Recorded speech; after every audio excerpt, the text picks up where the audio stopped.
Hello dear students, I hope कि आप लोग बहुत अच्छे होंगे।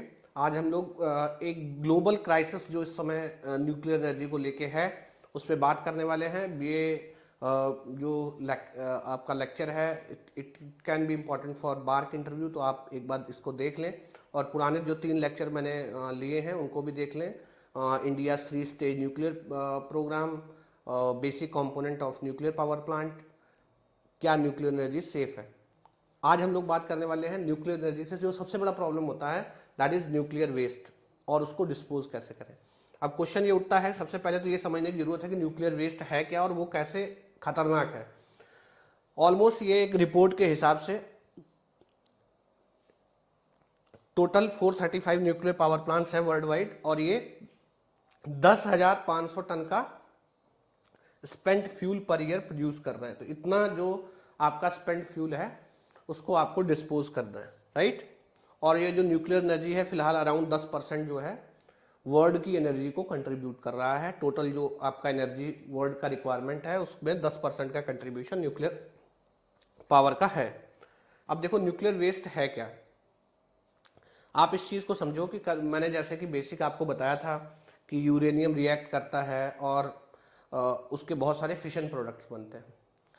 जो कुछ भी रिएक्टर से बचा एनर्जी एक्सट्रैक्ट करने के बाद जो कुछ भी रिएक्टर से बचा वो न्यूक्लियर आपका स्पेंट फ्यूल है, जो खर्च हो चुका फ्यूल है। अब उसमें दिक्कत क्या है, जब जो रिएक्टर से फ्यूल निकलता है, मैंने बताया था यूरेनियम है तो यूरेनियम में यूरेनियम 235 तो फिशनेबल है, बट जो क्या नाम है यूरेनियम 238 है वो क्या है, फर्टाइल मटेरियल है, तो वो यूरेनियम 238 प्लूटोनियम में कन्वर्ट हो जाता है। ठीक है, तो जब आप रिएक्टर से वेस्ट निकालोगे उसमें सीजियम होगा, एसआर होगा, ठीक है ना, बहुत सारे एलिमेंट होंगे और प्लूटोनियम होगा, ठीक है ना। अब क्या होता है इनका जहां पे ये रहेंगे एक रेडिएशन लेवल मेंटेन करते हैं जो कि आपके लिए हानिकारक है। तो कहीं भी आप सिटी के आसपास अगर इनको डंप कर दिया इस वेस्ट को, जैसे कूड़े के ढेर को डंप करते हैं, तो पूरा सिटी खराब हो जाएगा, लोग एकदम चिथड़े उड़ जाएंगे उनके, ठीक है ना। तो इनका रेडिएशन लेवल टाइम के साथ डिके होता है। अब जैसे सीजियम है, सीजियम और इनका जो ये SR90 है, इनका सबका जो हाफ लाइफ है जैसे आप देखोगे 30-32 साल है, मतलब 30-32 साल में इनका जो रेडिएशन लेवल है आधा हो जाता है। ठीक है, आप मोटा मोटा समझो। बट इसमें कुछ खतरनाक चीजें हैं, जैसे प्लूटोनियम। प्लूटोनियम का हाफ लाइफ है लगभग 24,000 साल। उसका जो रेडिएशन लेवल है आधा 50% होने में 24,000 साल लगेंगे, और 24,000 साल में कितनी पीढ़ियां बदल चुकी होंगी आपको पता नहीं है। तो कहने का मतलब ये है कि जो न्यूक्लियर वेस्ट निकला उसको आप ऐसे ही फेंक नहीं सकते, ठीक है ना, उसको प्रॉपरली डंप करना पड़ेगा। अब कंटिन्यूसली क्या हो रहा है, पाइल अप हो रहा है, ठीक है। तो इसको करते क्या है, जिन जो मतलब इसके डिस्पोजल का जो है अलग अलग जो स्पेंट फ्यूल होता है उसका अलग अलग कैटेगरी होता है। कुछ स्पेंट फ्यूल को क्या करते हैं, कंक्रीट के बॉक्सेस में भर के रख देते हैं, ठीक है ना। तो कंक्रीट के बॉक्सेस में भर के रखने से क्या होता है, जब ये जो कंक्रीट के बाहर रेडिएशन आ नहीं पाता है तो इसको जो आपका सरफेस के आसपास, मतलब सरफेस के आसपास कंक्रीट के बॉक्सेस में जो वेस्ट है उसको डाल के हम डंप करते हैं। कुछ होते हैं जो ज़्यादा खतरनाक है, तो उनको क्या करते हैं 250 से 1 किलोमीटर नीचे धरती में डंप करते हैं ताकि उनका रेडिएशन बाहर ना आ सके, ठीक है, जो ज़्यादा डेंजरस है, तो उनको ऐसे डिस्पोज करना पड़ता है। अब इतना फ्यूल निकल रहा है, ठीक है, ये कहीं ना कहीं तो इसको डिस्पोज करना पड़ेगा और ये एक सीरियस कंसर्न है। अब देखो इंडिया ने इसका हल निकाल लिया है। इंडिया ऑलमोस्ट जीरो वेस्ट की तरफ जा रहा है। इंडिया क्या कर रहा है, मैंने आपको 3 स्टेज इंडिया का प्रोग्राम बनाया था। इंडिया का जो 3 स्टेज प्रोग्राम है उस हिसाब से कोई वेस्ट नहीं है हमारे पास, ठीक है ना। क्यों, उसका कारण क्या है, उसका कारण ये है कि हम रीप्रोसेसिंग करते हैं। जो रिएक्टर का वेस्ट निकला उससे रीप्रोसेसिंग करके हम क्या नाम है प्लूटोनियम निकाल लेते हैं, फिर उसका आगे अगली सेकंड स्टेज में यूज करेंगे, फिर जो वहां से वेस्ट निकलेगा उसका थर्ड स्टेज में यूज करेंगे। तो इस तरह हमारा जो वेस्ट है ऑलमोस्ट जीरो है, ठीक है ना। बट हुआ क्या, ये सारा रायता फैलाया यूएस का है, ठीक है ना।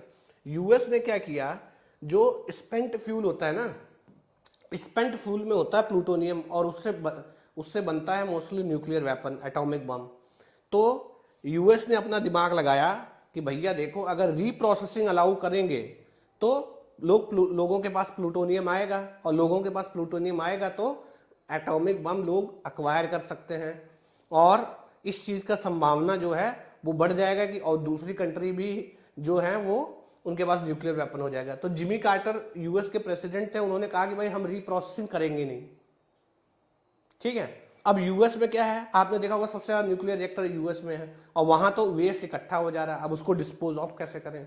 ये यूएस में एक सबसे बड़ा कंसर्न आज के डेट में राइज हो रहा है कि उसको रीप्रोसेसिंग आपको करना ही पड़ेगा, आप उसको इकट्ठा करते हुए नहीं रख सकते हो, जहां पे रखा जाएगा वहां का जो लैंड है वो खराब हो जाएगा, और आप कैसे डिस्पोज ऑफ करोगे। और अगर आपको अभी न्यूक्लियर एनर्जी को बढ़ाना है तो आपको रीप्रोसेसिंग जो है वो करना पड़ेगा ही पड़ेगा, राइट। तो ये समझ गए, यूएस और all the countries led by US, मतलब समझ लो जो यूएस के इन्फ्लुएंस में है वो रीप्रोसेसिंग नहीं करते, ठीक है ना।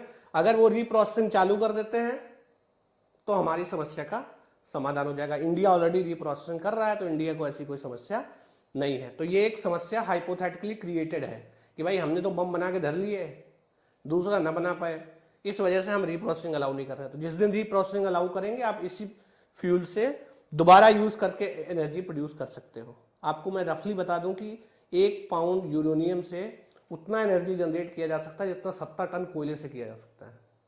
इसलिए न्यूक्लियर एनर्जी से जो ये प्रॉब्लम है ये मैन मेड है।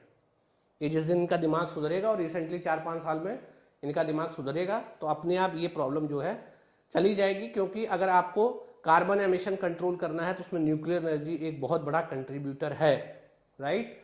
तो ये एक प्रॉब्लम है जिस पे आपको समझना चाहिए कि ये क्राइसिस नहीं है, it is crisis created by US.